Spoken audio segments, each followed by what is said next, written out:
Hi friends, welcome to our channel. Brahmamudi serial next ఎపిసోడ్లో ఏం జరగబోతోందో ఈ వీడియోలో చూసి తెలుసుకుందాం. రాజ్ని మరోసారి హెచ్చరించిన ఇందిరాదేవి. అసలేం జరిగింది అని తెలుసుకోవడానికి ఈ వీడియోని స్కిప్ చేయకుండా ఎండ్ వరకు చూసేయండి.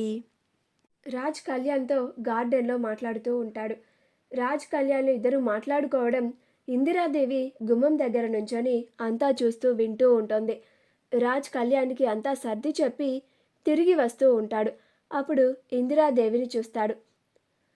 ఇందిరాదేవి రాజ్ని చూసి కొంచెం లోపలికి వెళ్తుంది. కళ్యాణ్ అక్కడే గార్డెన్లోనే ఉండి బాధపడుతూ ఉంటాడు. ఇందిరాదేవి రాజ్ రాగానే ఆగురా మనవడా అని అంటుంది. అప్పుడు రాజ్ ఏంటి నానమ్మా అని అంటాడు. అప్పుడు ఇందిరాదేవి ఒక అన్నయ్యగా నీ తమ్ముడి బాధని అర్థం చేసుకున్నావు, మరి నీ భార్య బాధని ఎప్పుడు అర్థం చేసుకుంటావురా అని అంటుంది.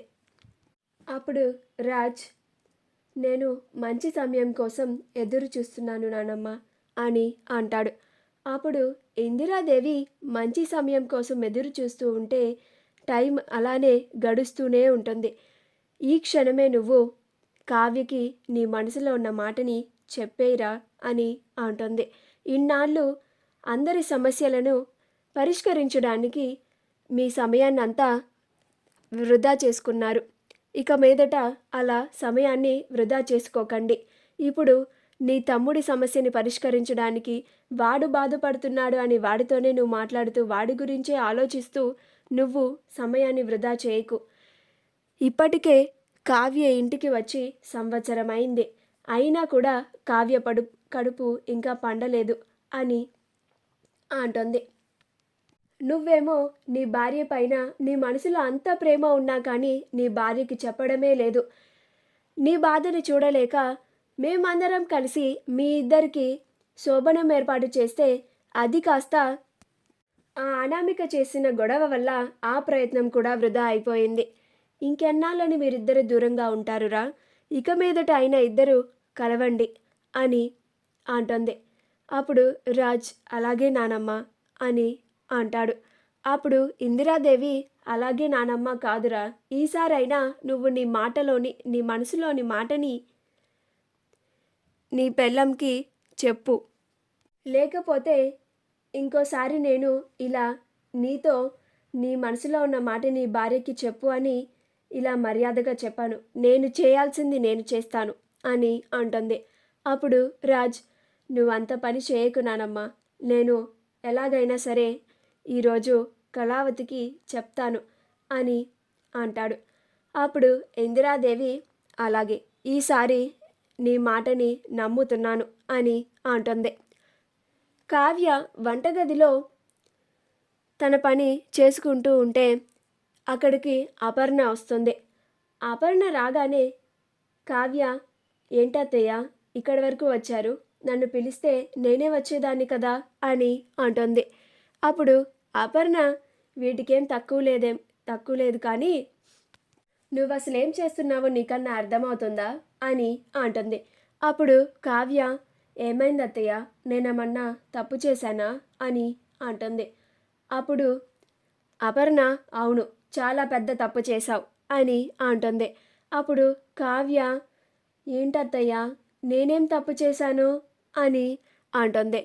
అప్పుడు అపర్ణ నీ పద్ధతి ఏమీ నాకు అసలు నచ్చడం లేదు కావ్య అని అంటుంది. అప్పుడు కావ్య ఏమైంది అత్తయ్య చెప్పండి అని అంటుంది.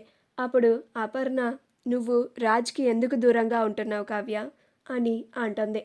అప్పుడు కావ్య ఏం మాట్లాడకుండా అలానే సైలెంట్గా నుంచొని ఉంటుంది. అప్పుడు అపర్ణ కావ్యని మందలిస్తూ ఉంటుంది.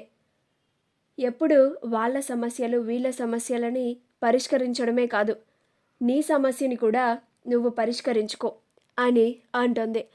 ఇప్పటికైనా ఇద్దరు ఒకరినొకరు అర్థం చేసుకొని కలవండి, ఇప్పటి వరకు వేరుగా ఉన్నది చాలు, ఇప్పుడైనా సరే ఇద్దరు ఒక్కటవ్వండి అని అంటోంది. అప్పుడు కావ్య అలాగే అత్తయ్య అని అంటోంది.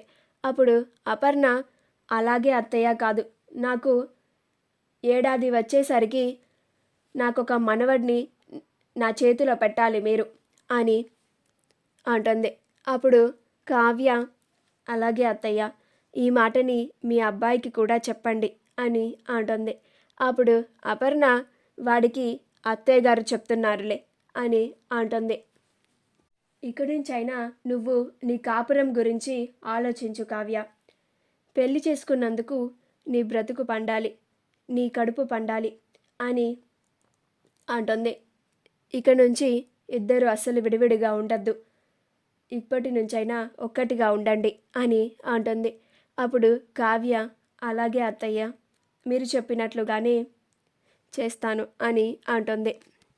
అప్పుడు అపర్ణ, మీరు ఎప్పుడెప్పుడు ఆ శుభవార్తను చెప్తారా అని 1000 కళ్ళతో ఎదురు చూస్తూ ఉంటాను అని అంటుంది. అప్పుడు కావ్య, అలాగే అత్తయ్య అనుకుంటూ ఉంటుంది. అప్పుడు అపర్ణ, సరే లేట్ అవుతుంది కదా, ఇక వెళ్ళు అని అంటుంది. అలా కావ్య, రాజ్లిద్దరూ వాళ్ళ గదికి వెళ్తారు. అలా ఇద్దరు ఒకేసారి గదిలోకి వెళ్తూ ఉంటే ఇద్దరు ఒకళ్ళనొకళ్ళు చూసుకుంటూ ఉంటారు. అలా కాసేపు ఇద్దరు ఒకరి కళ్ళల్లోకొకళ్ళు ప్రేమగా చూసుకుంటూ ఉంటారు. కాసేపు ఆగిన తర్వాత కావ్య కొంచెం లోపలికి వచ్చేస్తుంది. అప్పుడు రాజ్ కూడా లోపలికి వస్తాడు. అలా ఇద్దరు గదిలోకి రాగానే రాజ్ కావ్యతో, కళావతి, నేను నీతో ఒక విషయం చెప్పాలి అని అంటాడు. అప్పుడు కావ్య, నేను కూడా మీకు ఒక విషయం చెప్పాలండి అని అంటుంది. అప్పుడు రాజ్, సరే ముందు నువ్వే చెప్పు అని అంటాడు. అప్పుడు కావ్య అది అని సిగ్గుపడుతూ మెలికలు తిరిగిపోతూ ఉంటుంది. అప్పుడు రాజ్, ఇదేంటి ఇంతలా మెలికలు తిరుగుతుంది, కొంప తీసి నానమ్మ నాతో మాట్లాడిన విషయం వినేసిందా ఏంటి అని అనుకుంటూ ఉంటాడు. అప్పుడు కావ్య, అది అత్తయ్య గారు నాతో అమావాస్య వ్రతం గురించి చెప్పారు అని సిగ్గుపడుతూ ఉంటుంది. అప్పుడు రాజ్, మరి నువ్వేమన్నావు అని అంటాడు. అప్పుడు కావ్య, నేనేమంటాను, అలాగే అత్తయ్య అని చెప్పాను, మీ అమ్మగారికి ఎదురు చెప్పేంత ధైర్యం నాకెక్కడిది అని అంటుంది.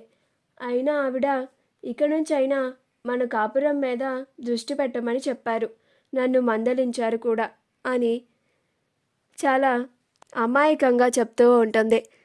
రాజ్కి కావ్యని చూస్తే నవ్వొస్తూ ఉంటుంది. మా వీడియో కనుక మీకు నచ్చినట్లయితే లైక్ చేయండి, షేర్ చేయండి, మా ఛానల్ని సబ్స్క్రైబ్ చేసుకోండి, పక్కనే ఉన్న బెల్ ఐకాన్ని క్లిక్ చేయడం మాత్రం మర్చిపోకండి.